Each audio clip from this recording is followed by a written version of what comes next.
வணக்கம், என் பேர் மோகித் ஹரிகிருஷ்ணன். நான் 9வது படிக்கிறேன். இப்போ நம்ம சாம்பார் வைக்கிறத பற்றி தான் பார்க்க போகிறோம். எங்கள் பாட்டி சாம்பார் வைக்கிறாங்க. இங்கே பாருங்க. ஹாய் சொல்லியா? இப்போ பாருங்க, எல்லாத்தையும் கழுவி. ஹாய். எத்தனை தக்காளியை எடுத்து வச்சுக்கணும் எல்லாத்தையும் சொல்லிடுயா. மெத்தட் சொல்லியா? முள்ளங்கி வத்த குழம்பு வைக்க போகிறேன். என் பேர் எனக்கு தெரியாது, தவறி பேர் மாற்ற சொல்லிட்டான், சாரி. கடாய் வைக்கிறோம். தூரமாக கட்டு. எண்ணெயை திட்டமாக ஊற்றிக்கணும்.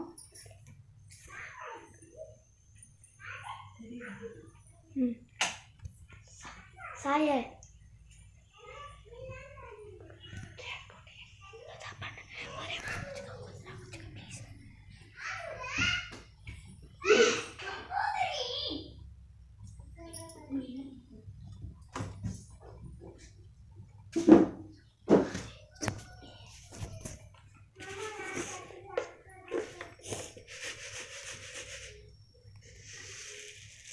என்ன போடுறேன்னு சொல்லிட்டு போடுறேன். கடுகு,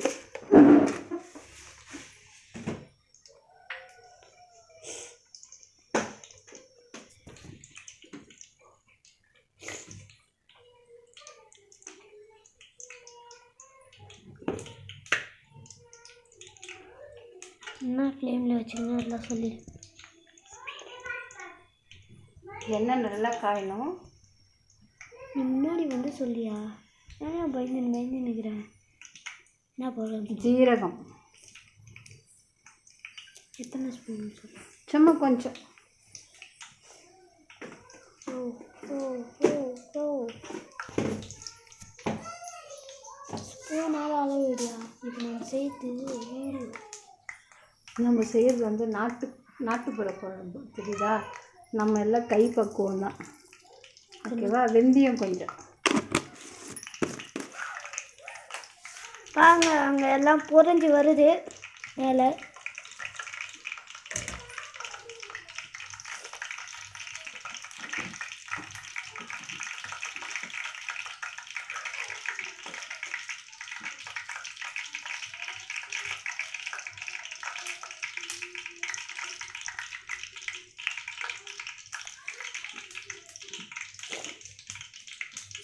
நல்லா கடுகு பொரிட்டோம். நீயே சொல்ல முடியும். நல்லா கடுகு பொரிஞ்சோடனே புளி போடலாம் கொஞ்சம். கடுகு பொரிச்சு இப்போது வெங்காயம் போடணும். வெங்காயம் எத்தனை வெங்காயம்னு சொல்லு? ஒரு 3 வெங்காயம், ஒரு 3 தக்காளி. அப்படியே போடு.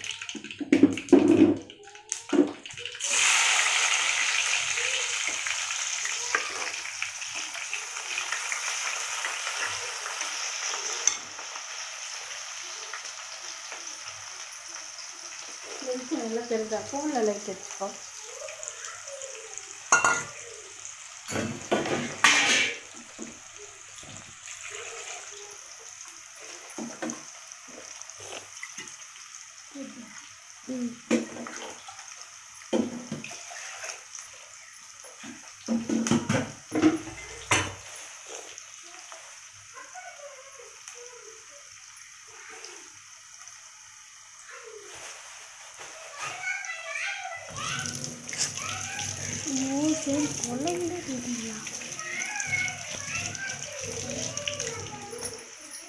சாய கூப்பிட்டேன்.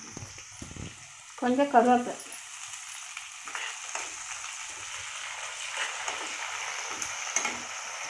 புளி கொஞ்சம், சும்மா ஒரு சின்ன எலுமிச்சம்பழம் அளவுக்கு.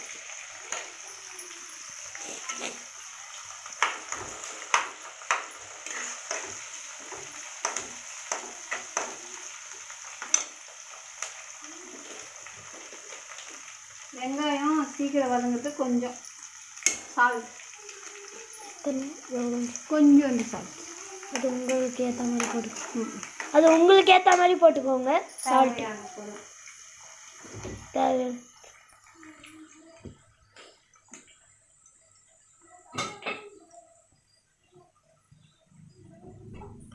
கொஞ்சம் இஞ்சி பூண்டு பேஸ்ட்டு,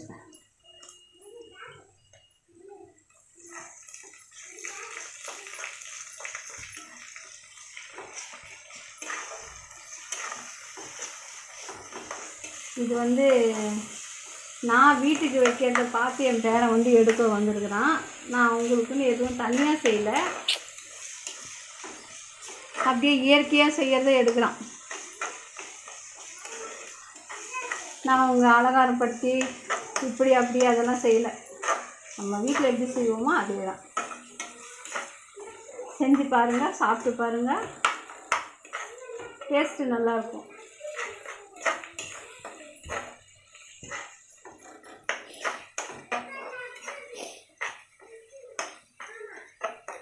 இப்போ தக்காளி போடுறோம். எத்தனை தக்காளி? 3 தக்காளி. பெரிய தக்காளியா சின்ன தக்காளி? பெரிய தக்காளி 3 தக்காளி. பெரிய தக்காளி இல்லைங்களா? இந்த முருங்கைக்காய் இது எங்கள் வீட்டிலையே காய்ச்சது, அதனால் பறித்து எடுத்துகிட்டு வந்து இன்றைக்கி இந்த முருங்கைக்காய் முள்ளங்கி குழம்பு.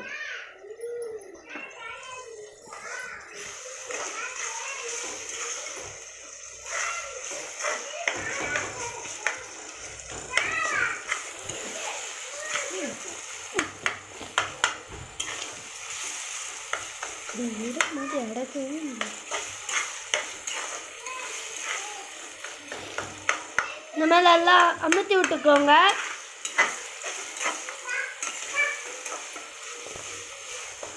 இது எண்ணெய் கொஞ்சம் கூட ஊற்றினா நல்லா டேஸ்ட்டாக இருக்கும். நல்லெண்ணெய் ஊற்றலாம். நான் ரீஃபண்ட் ஆயில் தான் ஊற்றிருக்கேன், கோல்ட் வின்னர் தான் ஊற்றிருக்கேன்.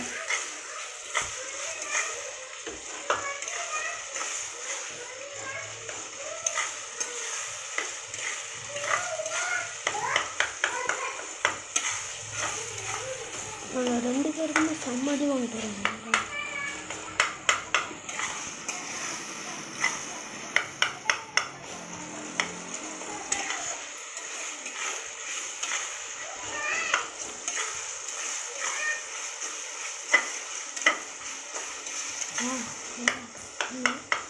லாஸ்ட்டாக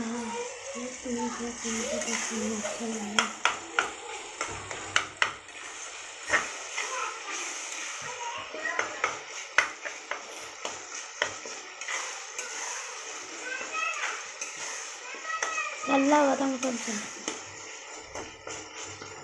நல்லா இது கொலைய வதங்கணும். நல்லா வதங்கிச்சுன்னா டேஸ்ட் நல்லா இருக்கும். தக்காளிலாம் நல்லா ஒன்று போல் சவந்துச்சுன்னா குழம்பு நல்லா டேஸ்ட் இருக்கும். இப்போ நம்ம செய்கிற நாட்டுக்கீரை சமையல் இங்கே வந்து இது எங்கள் பாட்டியெல்லாம் சொல்லி கொடுத்து அப்போ செஞ்ச சமையல் தான். உங்களுக்கு பிடிக்கும்னு நினைக்கிறேன். இப்போ எல்லாருக்குமே எல்லா குழம்பும் தெரியும். ரொம்ப தெரியாதவங்க நிறைய பேர் இருக்காங்க, சமைக்க தெரியாதவங்க. அவங்க இந்த ஜென்ஸுங்கெல்லாம் அவங்களுக்கெல்லாம் இது கொஞ்சம் தெரிஞ்ச மாதிரி இருக்கும். நம்ம தமிழ்நாட்டு குழம்பு இதை செஞ்சு சாப்பிட்டு பாருங்கள். டேஸ்ட்டாக இருந்தால் இனி ஒரு முறை செய்ய போகிறீங்க. பிடிக்கலையா விட்டுருங்க. 1க்கு 2 முறை பார்த்துக்கணும் சொல்லி 1க்கு 2 முறை பார்த்துக்கணும். புரியல, உங்களுக்கும் ரொம்ப பிடிக்கும். 1க்கு 2 முறை. இது எதுலாம் எப்படின்னு எனக்கு தெரியாது. எங்கள் பேரன் தான் 10 வயசு ஆகுது அவனுக்கு. அவன் தான் பிளான் பண்ணி இதெல்லாம் செய்யணுன்னு ஆசைப்பட்றான். அவன் தான் சொல்லி கொடுக்குறான், நீ சமையல் செய்ய நான் எடுக்கணும் அப்படின்ட்டு. நீங்கள் 1க்கு 2 முறை 3 முறை யோசித்து நல்லா பார்த்து செய்யுங்க, பக்குவமாக வரும். இப்போ முள்ளங்கியும் முருங்கைக்காயும் ஒன்றாவே போடுறோம். நீங்கள் தனியாக கூட போட்டுக்கணும், உங்கள் விருப்பம்.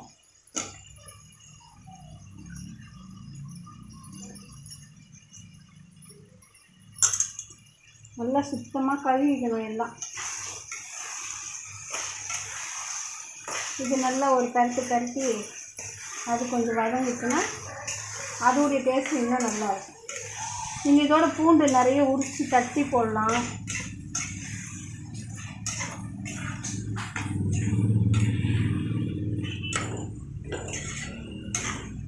காய் நிறைய போடலாம். இதோட வந்து முள்ளங்கி போடுறதுனால அது ஒரு டேஸ்ட்டு கொடுக்கும் நமக்கு. உருளைக்கிழங்கு போடலாம், கத்திரிக்காய் போடலாம், வெண்டைக்காய் போடலாம், எல்லா காயும் போடலாம். ஆனால் இதுக்கும் அது ஒரு தனி டேஸ்ட்டாக இருக்கும்.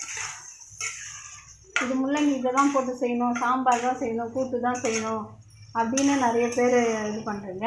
இப்படியும் செய்யலான்ட்டு எனக்கு தெரிஞ்சதை நான் சொல்லித்தரேன்.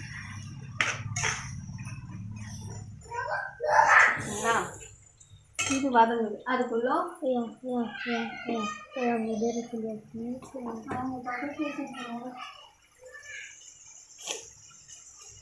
இப்போ சும்மா வச்சுட்டு மஞ்சள் பொடி 2 ஸ்பூன் கொட்டிக்கோங்க. உங்களுக்கு ஏற்ற மாதிரி, கலருக்கு ஏற்ற மாதிரி. கலர் ரொம்ப வேணுன்றவங்க கலர் போடலாம். இப்போ குழம்பு மிளகாத்தூள் போடுறேன். எத்தனை ஸ்பூன் சார்? 2 ஸ்பூன் போட்டுருக்கேன் குழம்பு மிளகாத்தூள். இது கடையில் நல்லா இருக்குன்னு சொல்லி இது நாங்களே வீட்டில் அரைக்கிற தூள் தான் போட்டிருக்கேன். உங்களுக்கு கடையிலன்னா ஆச்சி மிளகாத்தூள் வாங்கி போட்டுருக்காங்க. இதையும் ஒரு வணக்கிக்கோங்க. இது குழம்பு 2 நாள் ஆனாலும் கெட்டு போகாமல் அப்படியே இருக்கும். வச்சு நீங்கள் ஆஃபீஸ்லாம் கொண்டு போகிறதுக்கு சாப்பிட்லாம்.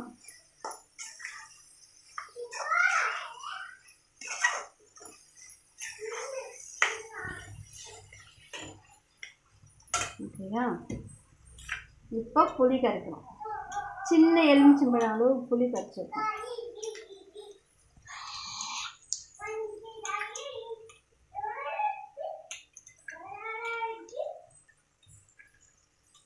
நாங்கள் இப்போ தான் ஃபஸ்ட்டு முறையாக வீடியோ போடுறோம். ஃபஸ்ட்டு கார குழம்பு தான் வைக்கிறோம். அதாவது முள்ளங்கி வத்த குழம்பு, முள்ளங்கி முருங்கைக்காய் வத்த குழம்பு, முள்ளங்கி முருங்கைக்காய் வத்த குழம்பு.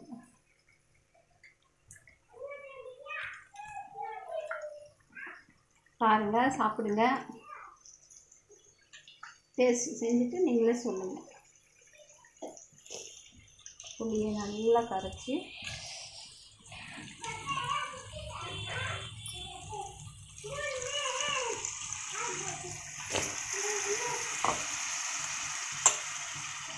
நல்லா கரைங்க புளியை.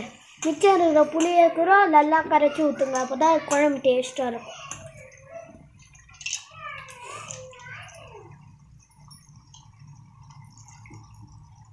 புளி அப்படியே திக்காக நிற்கும்.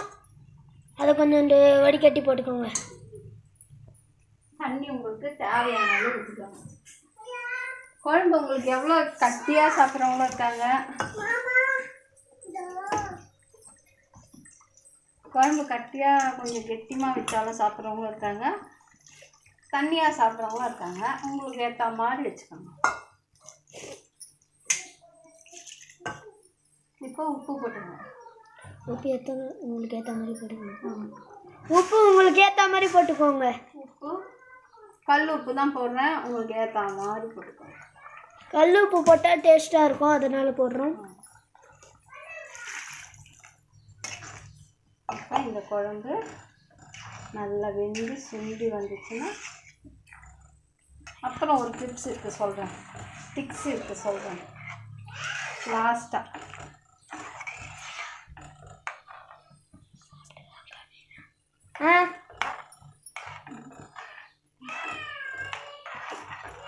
என்னடா இவங்க தோசை கல்லில் போய் வச்சுக்கிறாங்கன்னு நினைக்காதீங்க.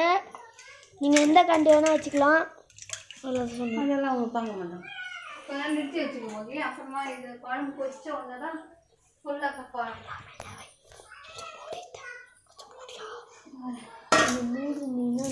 ப்ளேஸ் பண்ணிடுவேன்.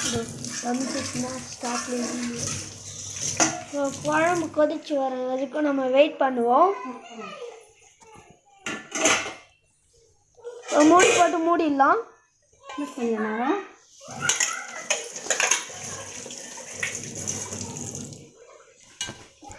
மூடிடலாம் சொல்லி ஒரு 1/4 மணி நேரம். அது வரைக்கும் நாம் இதுக்கு கொதிச்சாதான் அது வரைக்கும் நம்ம இதை இப்படி இது ஒரு நாளைக்கு போடலாம். ரசம் தான் கட்டணும், இன்னொன்று ஒரு நாளைக்கு போடணும். அப்படியே ஆஃப் பண்ணி வச்சுக்கோங்க. அதுக்குள்ளே இப்போ நம்ம என்கிட்ட இருக்கிற செடியெல்லாம் பார்த்துருங்க நீங்கள்.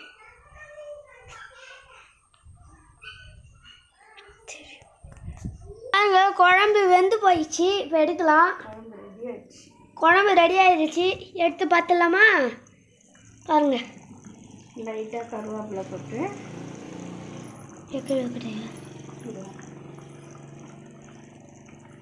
லைட்டாக கருவேப்பிலை போட்டுக்கலாம்.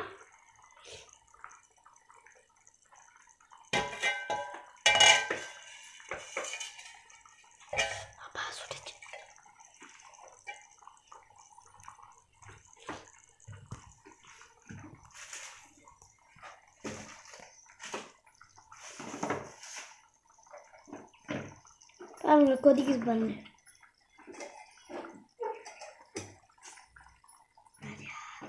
வெந்தய பவுடர்லாம் வச்சுருந்தேன். எங்கே வச்சாங்க? இப்போ இதுக்கு வெந்தயம் பவுடர் கொட்டணும்.